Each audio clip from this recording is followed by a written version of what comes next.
In a time of darkness and uncertainty, communities came together to pick up the pieces. 100 years ago this Saturday, lives were forever changed. It got darker and darker. Everything was gone. It was totally destroyed.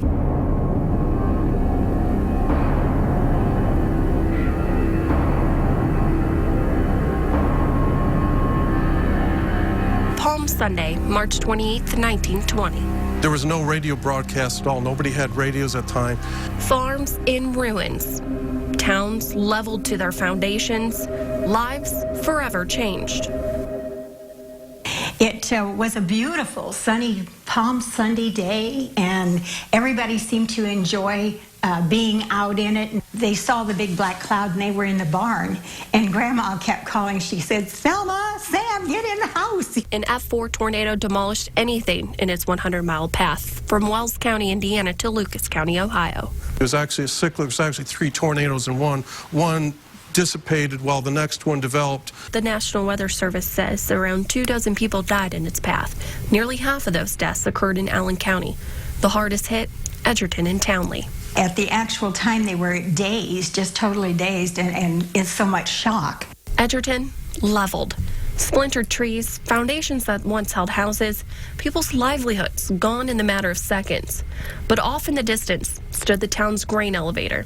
It was coined cyclone-proof. Because of the weight at the bottom, it stayed, but the crown, the top of it, was totally destroyed. There was debris as far as the eye could see. It looked like a war zone.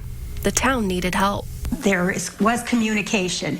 They had a difficult time bringing anyone out because the roads were so filled with the timbers and telephone lines and all different kinds of things like that. News of the destruction spread quickly. People flocked to the devastated area. Some gazed at the mess, but many lent a helping hand. Fort Wayne sent a group of firemen down of approximately 50, and then they began to clean things up. Edgerton began to pick up the pieces, but not all communities would be as fortunate.